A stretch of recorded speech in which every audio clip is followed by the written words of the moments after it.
together. We're going to sing some songs together.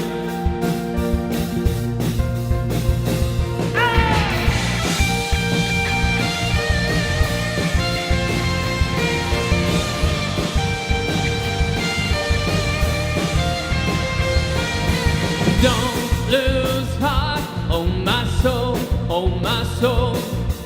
Don't give up, there is hope, there is always hope.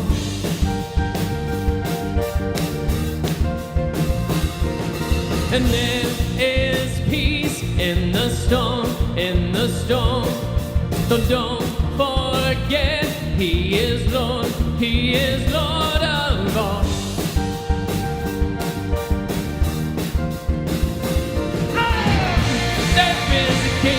Glory, there is a God who saves, one who is strong and mighty.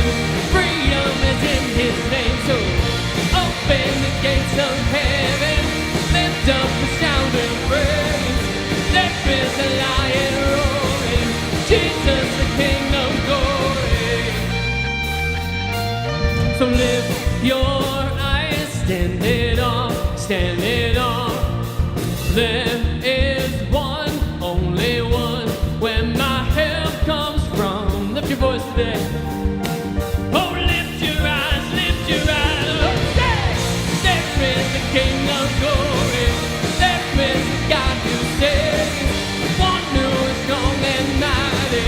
Freedom is in His name, so open the gates of heaven, lift up the shout of praise. There is a lion roaring, Jesus the King of glory.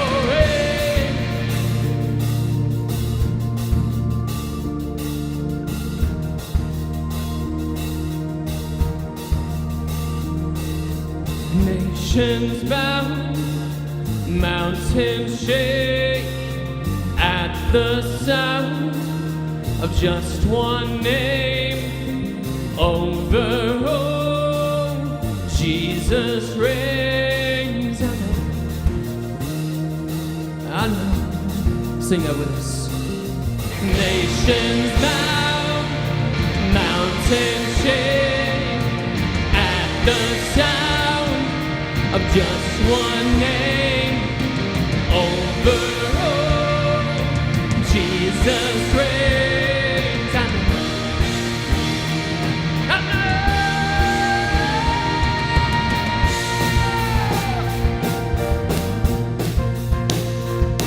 Those hands go, let's sing to our King of Glory today.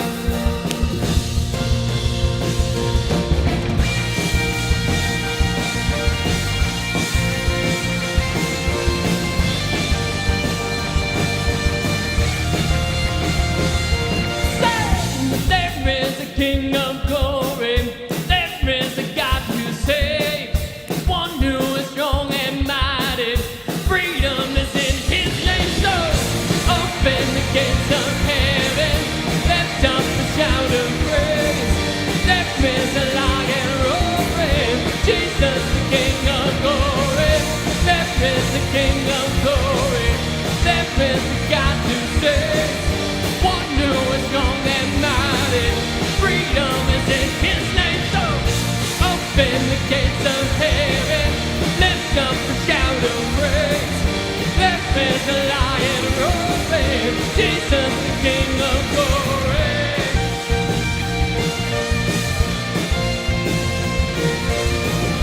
There is a lion roaring, Jesus the King of glory.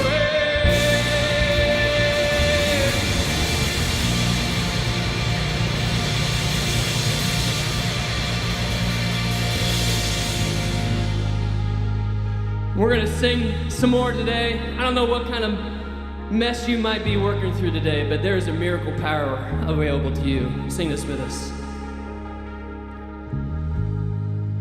The odds stacked against me, I'm surrounded on all sides, but I've heard they can part the waters. So in your name, come and turn the tides.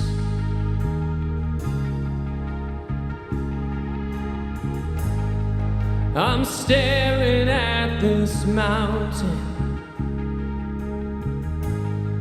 No chance I'm getting through.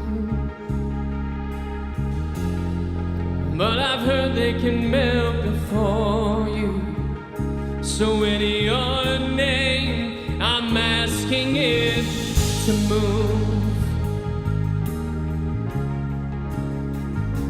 Let that breakthrough, miracle, power pour out. I need a breakthrough, miracle, moment right now.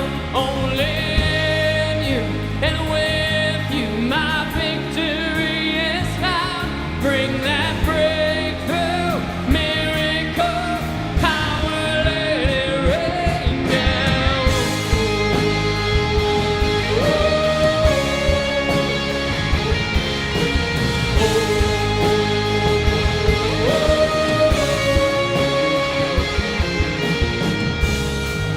For the fires around are raging.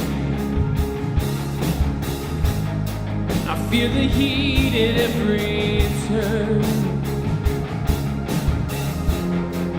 But I've heard that you're in it with me. So now by faith, I'm standing on your word. Yes, in your name, I know I won't be burned. Let that breakthrough, miracle, power pour out. I need a breakthrough, miracle, moment right now. Only you and with you, my victory is found. Bring that breakthrough, miracle, power, let it rain down.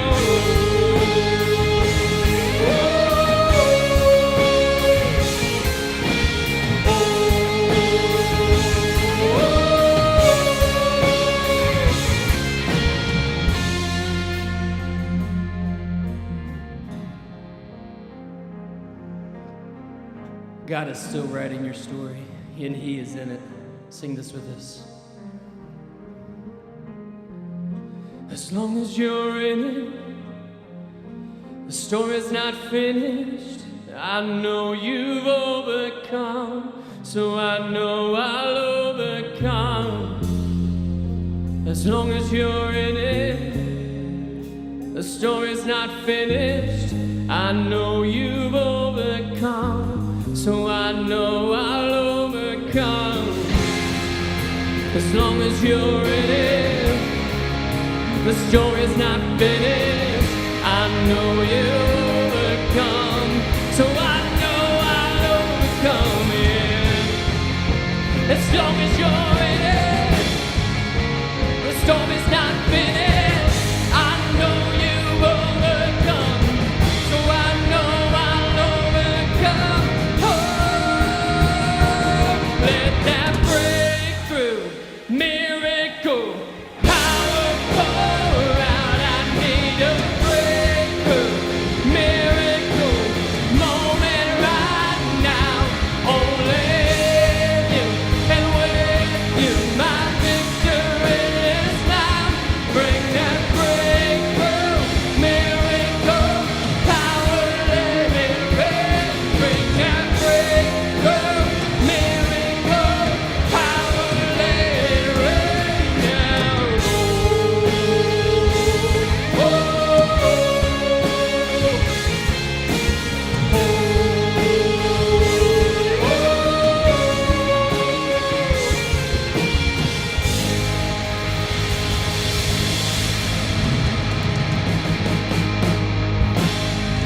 All right. Hey, you can go ahead and take a seat for those of you who are in the venue, and for those of you watching online, I guess you can take a seat as well.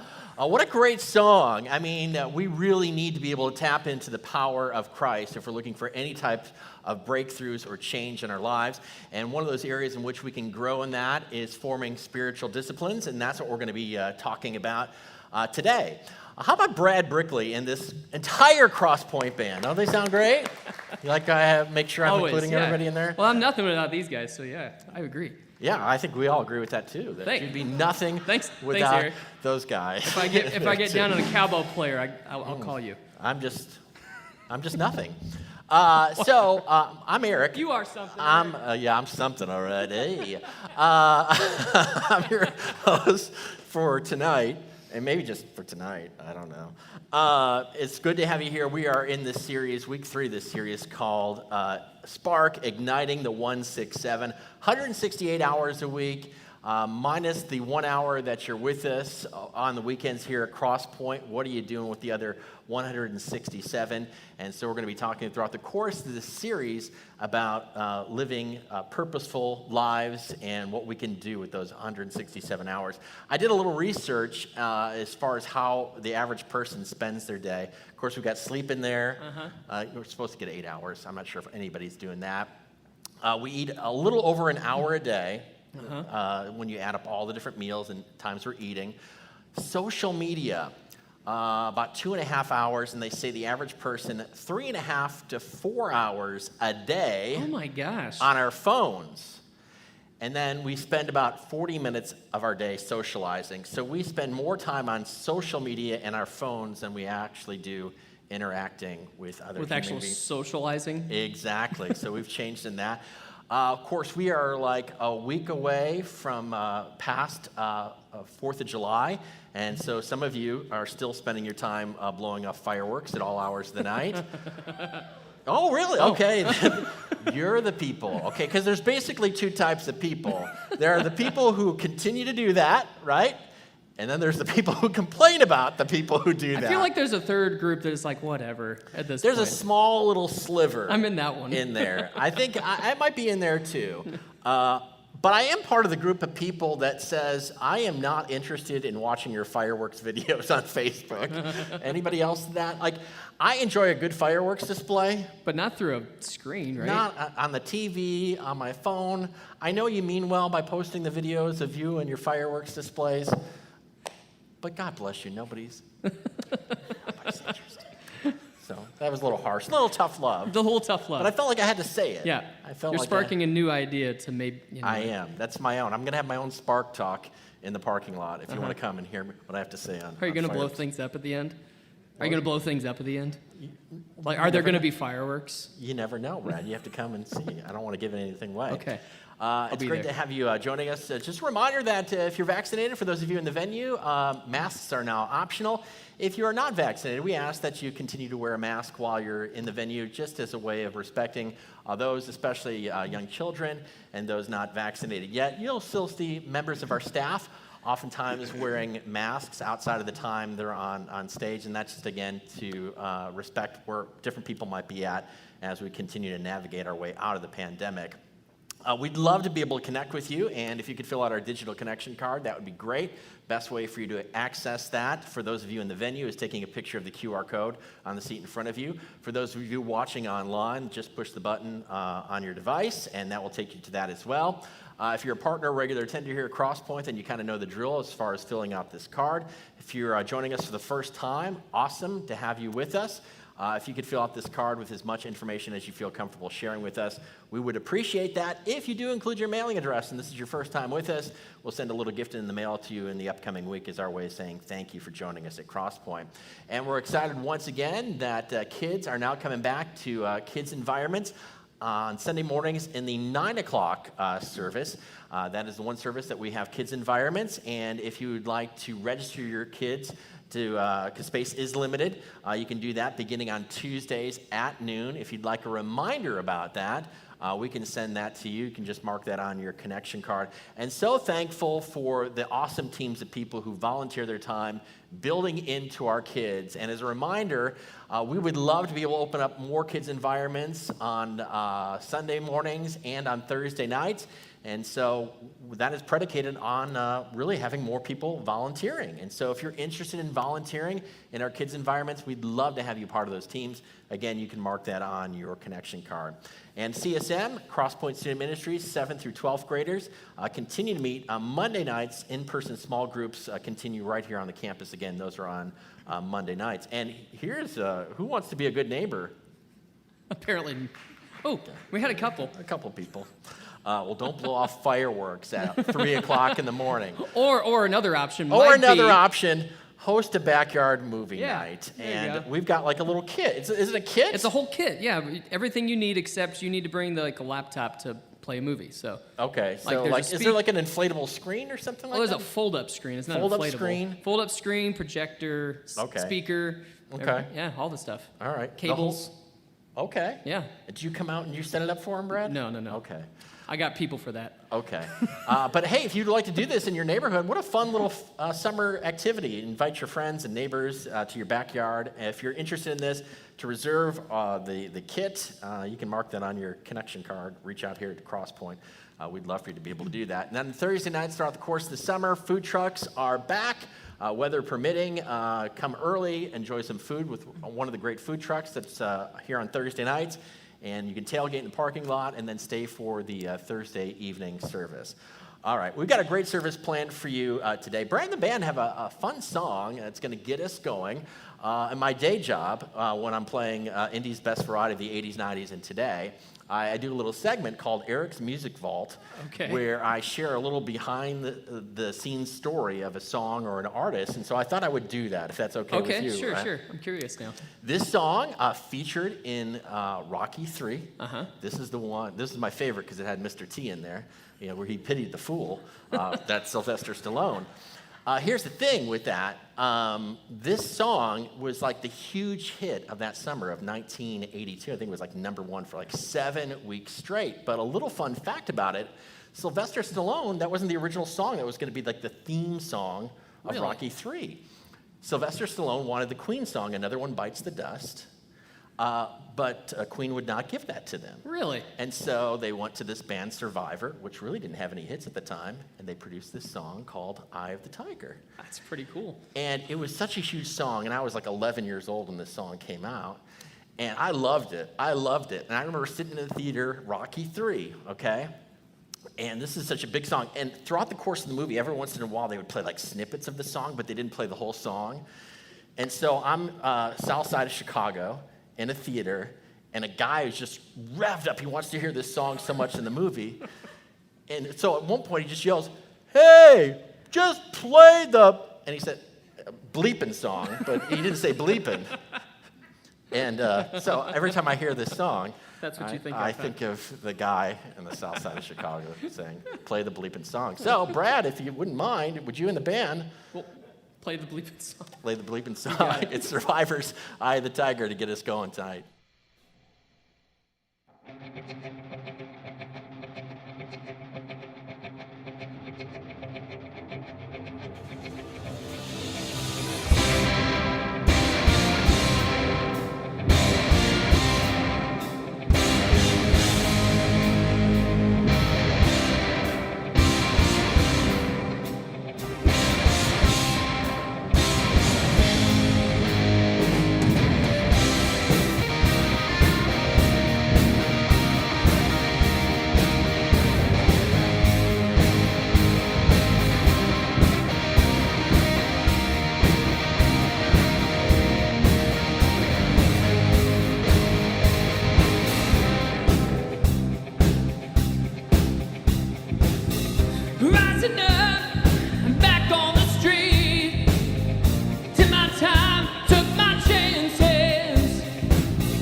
just a man with this will to survive. And say, I am the tiger, it's the thrill of the fight, rising up to the challenge of a rival. And the last knows the mountains on his way in the night, and he's watching us all of the tiger.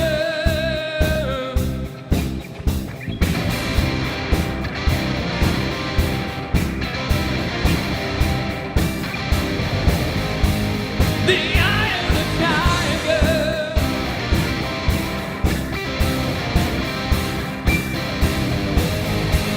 The eye of the tiger.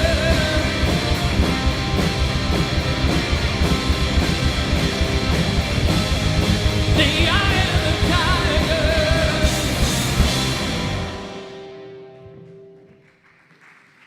Wow, man, Eye of the Tiger. Let's make some noise again for Brad and the band. Wow, that's an incredible song. I mean, I don't know about you, but every time I hear Eye of the Tiger, it like gets my adrenaline pumping, right? It like gets you, it gives you a rush. It motivates you, it pushes you, it drives you, it makes you want to shatter goals, right? Like conquer those goals, like go after something. It makes you want to create some new rhythms, and that's why this is going to be an incredible weekend for you all to be here. For those of you who are tuning in online, man, you are in for a treat. My name is Mark. If we have not had the chance to meet, because listen, we are in week 3 of this incredible series called Spark, igniting the 187. No, that's a rap group song. But we're igniting the 167 hours of our week and figuring out ways and rhythms that we can become more productive. And so, you know, when I think about that song, when I think about shattering any kind of goals, the real meat of shattering anything or even achieving anything, it's really this idea of discipline, right? Like when it boils down to the very core and to the root of you being able to achieve anything or go after anything, you're gonna need discipline. And listen, you're going to need discipline no matter where you are on the spectrum, right? I mean, listen, so if you're here for the first time and you're exploring faith or if you've been a part of Faith Journey for a long time, we're glad that you're here. If you have no faith at all, listen, this is really a really good opportunity for you to really hear what the real core values and what being a follower of Jesus is really all about. And so, you know, I'm glad that you're here because every time I hear the word discipline, no, I don't think about the punishments that my parents used to give me. But when I think about discipline, I actually think about like my favorite boxer. It's Mike Tyson. I think about Mike Tyson. You know why? Because I mean, it's Mike Tyson, and I know that for him, you know, to be like a boxer, it took a lot of discipline. I mean, you know, when I think about the amount of discipline that it took for him to be able to be in that ring, right, to really be able to fight. And the thing about boxing, it's not football, it's not baseball, it's not IndyCar, it's not Formula One. Like, it's not, they have a team, you have a coach, but guess what? The discipline, it's going to show up because they're in the ring all by themselves, right? I mean, you're in the ring all by yourself. And I love, Mike Tyson actually says this. He says, everybody has a plan until they get hit in the mouth, right? I mean, everybody has the grand plan, everybody has it all figured out, but then you start to really see, you know, what they're made of and what that discipline is made of, because here's the thing, at the end of the day, we get to see their private dedication for the assignment. That's what we're really witnessing when we began to witness boxing matches. Right? I mean, we're really seeing how much dedication did they have in private, how much hard work, what were their rhythms, right? We get to see it in person. We get to see the assignment. And that's really what boxing is all about. In fact, boxing matches that are lost are generally lost before the fight because they didn't put in the dedication. The other person didn't put in the type of time, the type of energy. They didn't have the level of training. They didn't prepare their minds, didn't prepare their bodies. And so as a result, you know, they failed when it came time for the assignment. And I love it because this is true even about my favorite boxer. Because again, he used to be prepared and then he started getting sloppy with his preparation. he started getting sloppy with his dedication, and then, you know, he kind of ended up like a funny Mike Tyson, right? I mean, he's like shadow boxing and stuff, right? I mean, he's like more of a video game, right? It was just like he wasn't winning. You know, he started losing a lot of matches, and his life started to unravel because of the lack of discipline and the lack of dedication. I mean, and seriously, right? Like Mike Tyson, he was good until he lost to Buster Douglas and got knocked out. And we didn't suspect it. I mean, but he had just fought about 9 months earlier and was knocking people out in the first round. And then he came, and because of the lack of dedication and the lack of preparation, he went down. And so all of this, as we see him kind of come crashing down, you know, it points the spotlight on this idea of discipline. See, because discipline matters, and it matters regardless of the season or the assignment that you're in. See, because it's all about how that private dedication, it always requires discipline.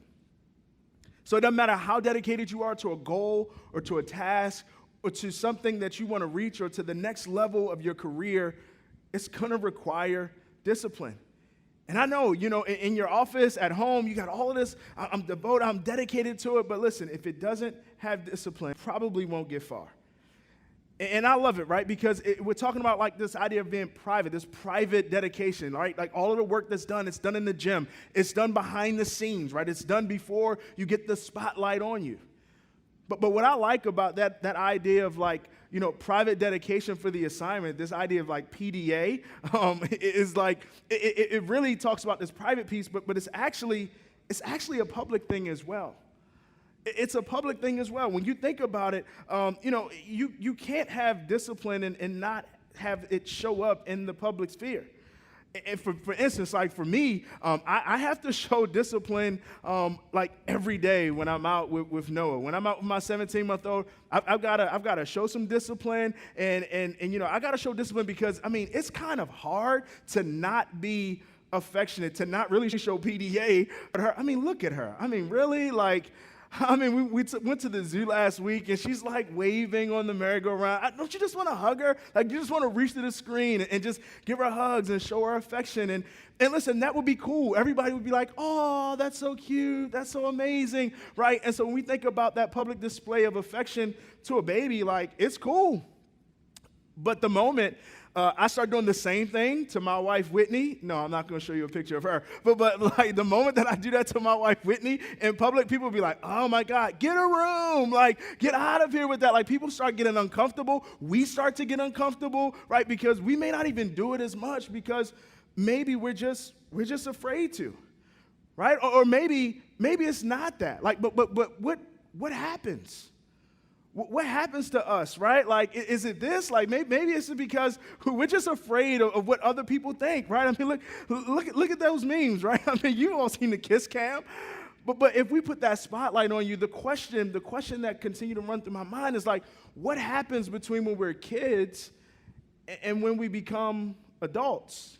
Because as kids, like, we don't mind showing affection and all that, but when we become adults, the narrative starts to change. It starts to change so much that we tend to not even want to show as much affection in public. PDA is kind of like, if people are doing it, we kind of may say, oh, they're those kind of people.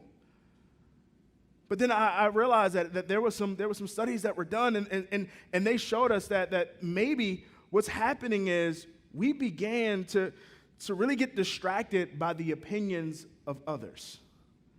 That we stopped being affectionate because we became more worried about what other people thought.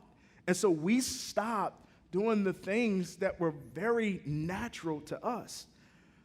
In fact, we become so concerned with the opinions of others and trying to fit into maybe their circles or their sphere of influence or whatever the bubble is that you want to fit into, whatever those filters are, we start changing. And we stopped doing the things that actually got us to certain points. In fact, I mean, maybe this is the reason why we stop having difficult conversations. Maybe this is the reason why we start or stop certain rhythms. Maybe this is the reason why we started a diet and maybe why we stopped the diet. I probably talked to you guys a couple weeks ago about keto diet, right? And now, listen, I'm out of purgatory. I'm keto-ish now, okay? So I'm no longer in keto purgatory. But listen, I know that this is the reason why we start and stop. In fact, we become so concerned with the thoughts of others. This is why we don't talk about politics at work. This is why we don't talk about religion at work. Maybe this is the reason why nobody at your job, your workplace, or your neighborhood do they even know that you're a follower of Jesus? And they may not because we're so concerned about the opinions of others, and yet this is something that's important to you. But somewhere along the way, we became so much more concerned with how other people viewed us. And we became distracted by it. And when you become distracted by these type of things, we start to realize that it impacts our public display.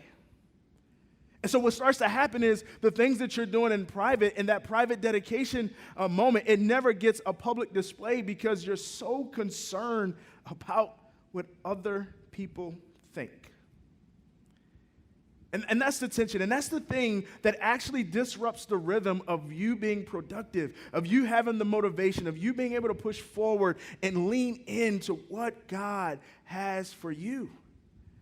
And if you want to be productive, if you want to be the type of person that sees the maximum capacity come out of the 167 hours of a week, minus maybe the hour that you're spending with me right now, then you have to realize that the private dedication and the public display, they actually go together. That those two PDAs, when they began to come together, they form something special. They form another PDA that's really a PDA, a rhythm of life that was designed by Jesus. That's right. Like Jesus has a PDA model. Imagine that, right? Jesus giving public display of affection. No. But he has a PDA model. And it's amazing. See, because that's actually how Jesus lived his life. All right? So I want to spend the next few moments just really kind of sharing with you the rhythm of life that Jesus creates, his model of what PDA is. All right? And so the first thing that his model actually helps us to determine this rhythm, and this is nothing new, but this is something that's really important, and it's this. It's prayer. Prayer. I know, like it's something so basic, but it's so important. See, because many of you may, or maybe you don't know. Maybe you grew up in a tradition that told you that prayer was something that was only really reserved for the priest or for the pastor. Maybe you thought that prayer was something that was only, something for religious people that had been with God for a long time. Well, listen, I'm here to demystify all of that because I want you to know that prayer is nothing more than just a conversation with God. That's all prayer is. It's a conversation with God. Notice it's a conversation, and a conversation it's two-way. It's not just one way. It's not just you talk to God and you say everything and then you leave. Now you could do that. There's nothing wrong with that, but it's a conversation. Prayer is a two-way street. That so many times we get caught up in thinking that prayer is this thing where we just give a petition and that's it. No, we actually want to talk and listen. It's because prayer is also an opportunity for not only us to talk to God, but for God to begin to talk to us. Because that's the way that we began to build a relationship with God. And I like it because Jesus models this. There's almost about 30 scriptures in the New Testament where we see Jesus who goes off and he does this. He goes and he prays. He has a conversation with God. In fact, we're going to look at this next scripture, which is essentially, it's a book it was a letter written by a guy named Matthew, who's one of the disciples, an authorized biographer of Jesus. And he wrote this. He spent some time with somebody who actually spent time with Christ. And he said this. He said, after he had sent the crowds away, he went up on the mountain by himself to pray. And when it was evening, he was there alone. Jesus, the Messiah, the one who went to die for you and for me, he spent time praying. And what's so special about this is that you're thinking like, what does Jesus have to pray for? He's Jesus. Like, why would Jesus be praying? Right? I thought Jesus is God, right? Why is he praying? Well, he's modeling for all of us a rhythm of life. He's modeling for us the PDA model that all of us need to pray. We all need to have a conversation with God. And this discipline of prayer, it's essential. It's a spiritual discipline. It's essential. And listen, and I know we make spiritual discipline so like hocus pocus at times and religious, but sometimes it's just as simple as prayer and having a conversation with God. Now, some of you do it in the morning. Some of you, you do it right before you eat a meal, right? Some of you may pray at night, like when you're really tired and you never really finish the prayer because you fall asleep. If that's you, listen, it's okay. I just want you to know that like it's important and that you should be able to set some time aside, that you should begin to create an intentional space to have a conversation with God. It begins a rhythm. It begins to stir up something inside of you that you began to see your life different, and your life and other people's around you lives will become different because you are now going to be spending intentional time in space talking to God. And so because prayer is always a two-way conversation, you're like, okay, well, what do you do when God starts talking to you? Well, God starts talking to you. Well, that means things are starting to happen and things are starting to manifest, which is a great thing, right? But it actually leads to the second part, the second discipline of this rhythm of life. And so it's not just prayer, but it's also this idea of devotion, right? This idea of devotion. Now devotion, I don't know, some of you are like, oh, devotion. I do devotion. I read my Our Daily Bread every day, right? I do that. Or you got the Bible app, right? You pop that open, you read a scripture, right? And then it gives you some things to do, and you're like, all right, that was my devotion time. And listen, all that stuff is great. Maybe you read a scripture, maybe you read the Bible. That's all cool. Listen, if you're doing that stuff, continue to do it, right? All of that stuff is great. It's amazing. But that's not devotion.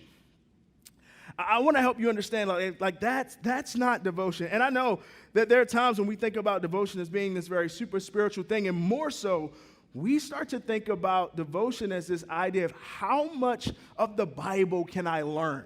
How many scriptures can I begin to quote, right? How much of Genesis to Revelations can I begin to have in my mental Rolodex to pull out when somebody is going through something and I just have it in me, right? You're just the well of the Bible. Right? And I want you to know that that's not devotion. Becoming an expert of the scriptures is nice, but that's not really devotion. It's not that at all. That devotion is actually being loyal to the fun process of being curious of how to make connections between your life and the lives that are around you. That the devotion is really an opportunity for you to become curious with God.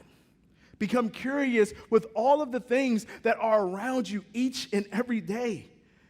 That you become like a kid again and you begin to be exploratory with the way in which you approach life, that you have a posture. Devotion is a posture of loyalty toward being curious. I don't know what your spiritual background is, what your religious background is, or even when you feel like you're moving up the ladder of being more pious than what you once were. I want you to know that that's not devotion. That true devotion is when you're open to the curiosity of God. In fact, it's when you begin to be open to what we talked about last week, right? And if you didn't check out the message last week, please go back. It's on our app. You can check out all of the last content that's gone on. You can watch the whole series. You can catch up. We talked about play. We do that around here, right? We played Prince and had confetti all over the venue last week. Why? Because we believe in being curious. We believe in seeing and exploring all the things that God has created and how they work together for the good. See, devotion, it's an amazing thing. In fact, there's this incredible quote from this book. It's a book called The Curious Christian. And she says, Barnabas says this. He says that curiosity is a discipline. It's a habit. It's a skill set. And we know this because we lose it. That there was a time when you were so curious. There was a time when you woke up and you were looking for the next thing. I mean, I watch it in my daughter every day. She wakes up every day looking to be curious at every sound, at every bird that flies. She's curious about why the color of the grass is green. She's curious about every nook and every cranny. She gets curious about some of the things that I'm like, why do you even care about the fibers of the carpet? I don't get it, but she's curious. And I wonder, how far have we gotten from being curious because we thought devotion was becoming serious? We thought that devotion was becoming so much more biblically astute. That we thought it was about being academic and studious, but it was always, always about God having an opportunity to continue to stoke your curiosity, for you to continue to have that wonder, so that you can be able to see how God wants to begin to manifest the amazing things in your life. That see, sometimes we forget that godly curiosity, it keeps us from becoming simplistic legalists who just label everything as either good or bad.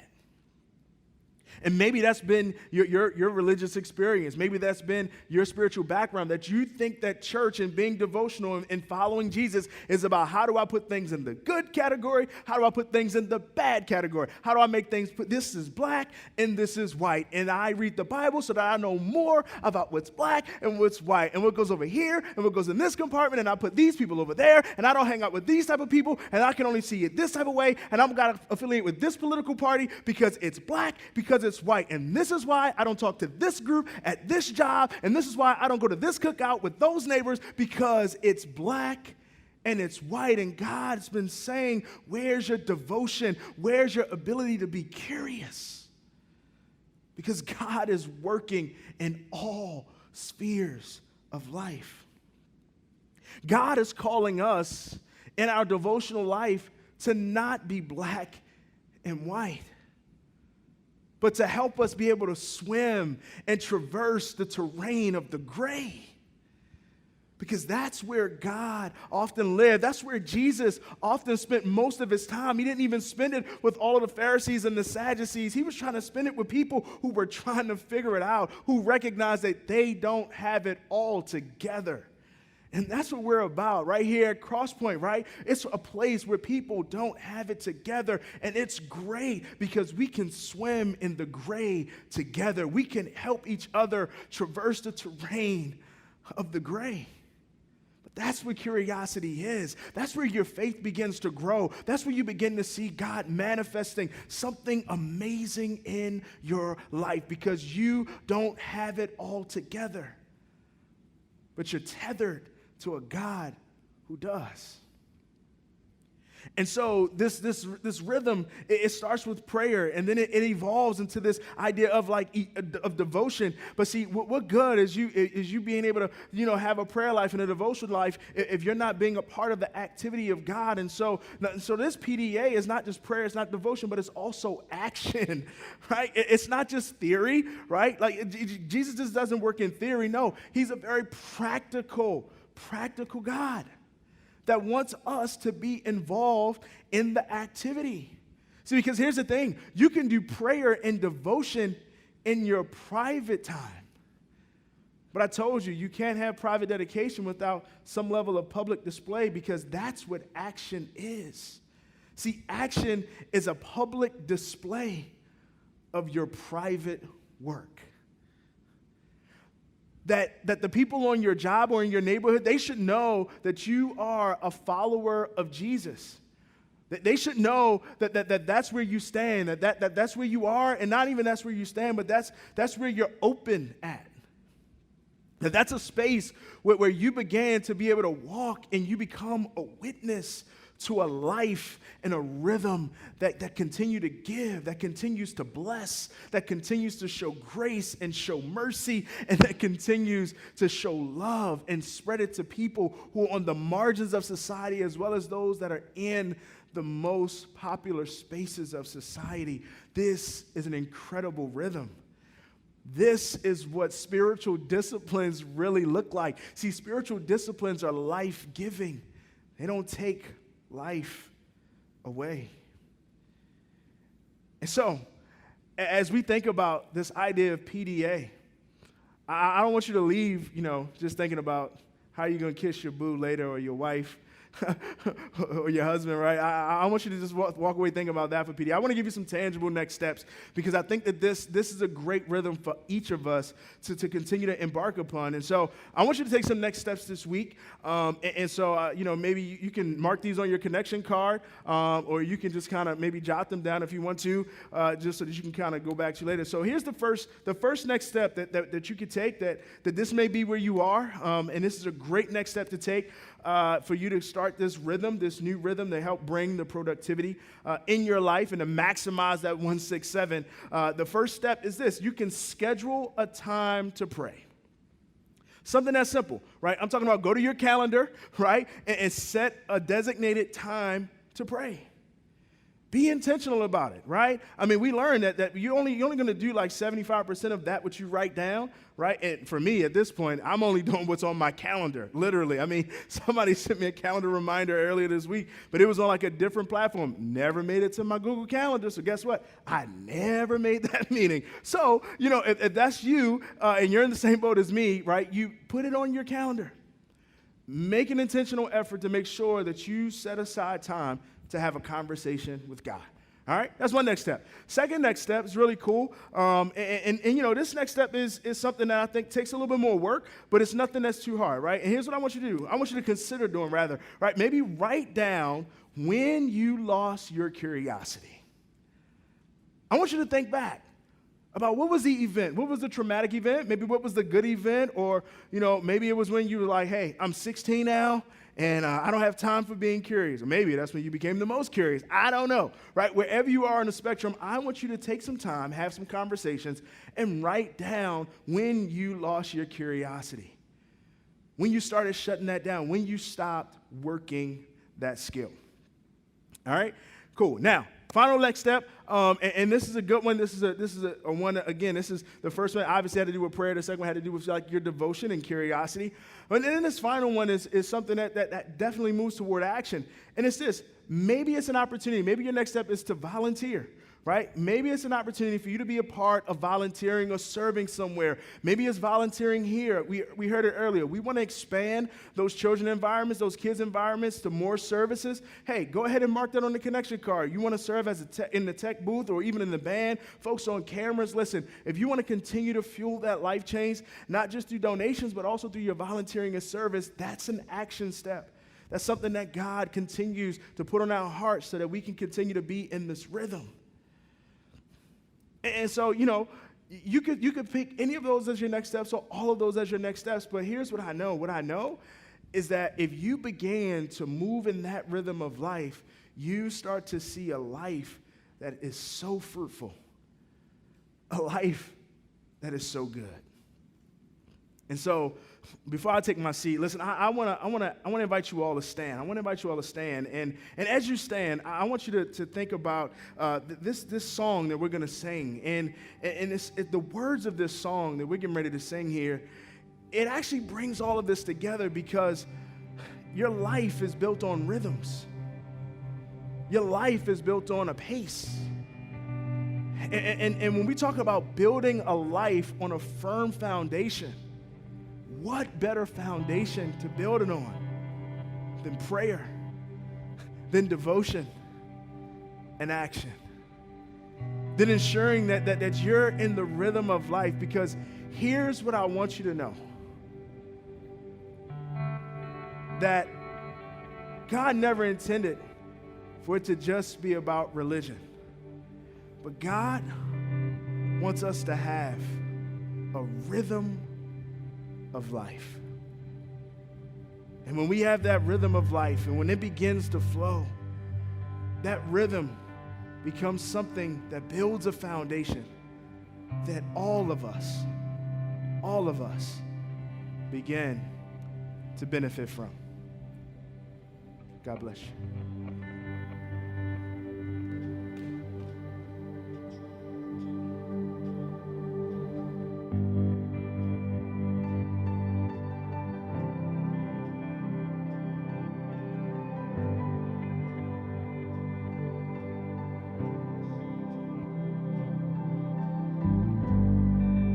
Worthy of every song we could ever sing,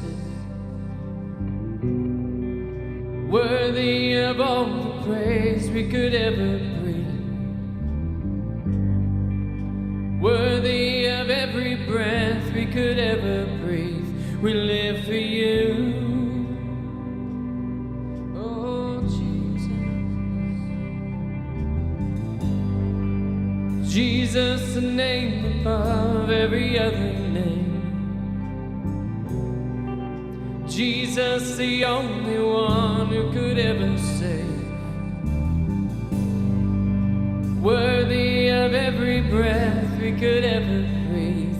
We live for you, oh, we live for you. Sing holy, holy, there is no one like you. There is none beside you.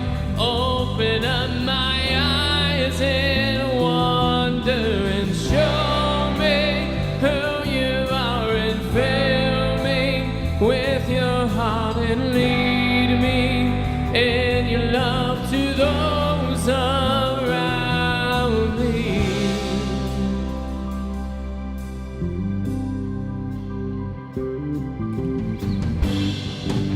Jesus, the name above every other name. Jesus, the only one who could ever save. Worthy of every breath we could ever breathe. We live for you, oh, we live for you.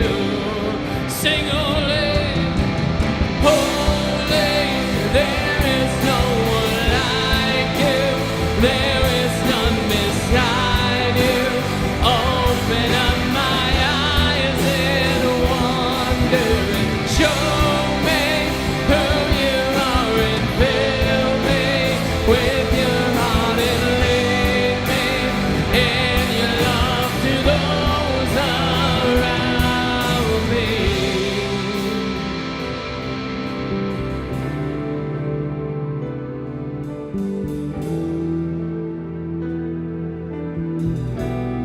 Sing, I will build my life.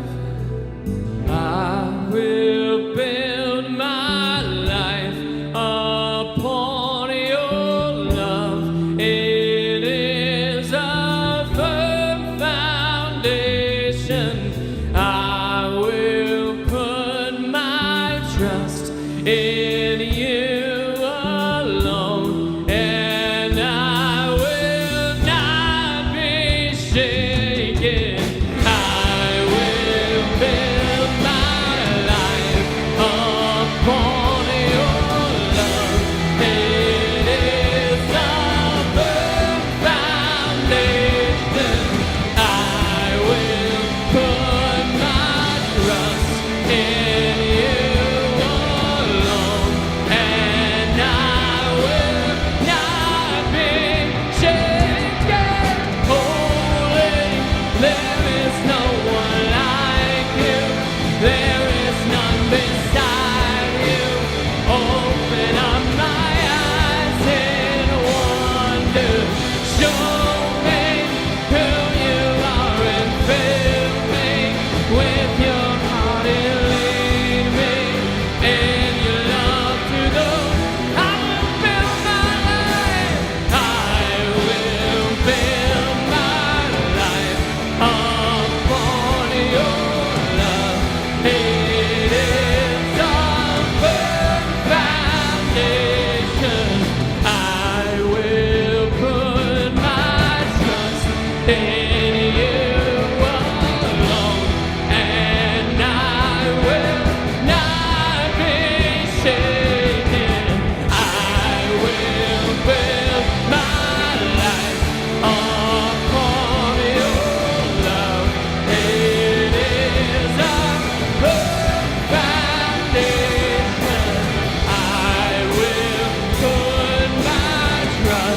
in you alone, and I will not be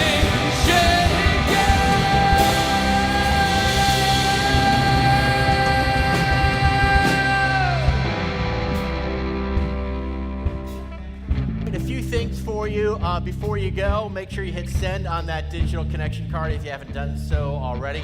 If you need prayer for whatever reason, you can text the keyword need prayer to 25827. Someone from our prayer team would be happy to pray with you. And thank you so much for your continued generosity, whether it's here in the venue or online by giving in the Joy Box. All right. As you go, remember, God wants a rhythm for your life, not just religion. Take care, and we'll see you next weekend. Oh!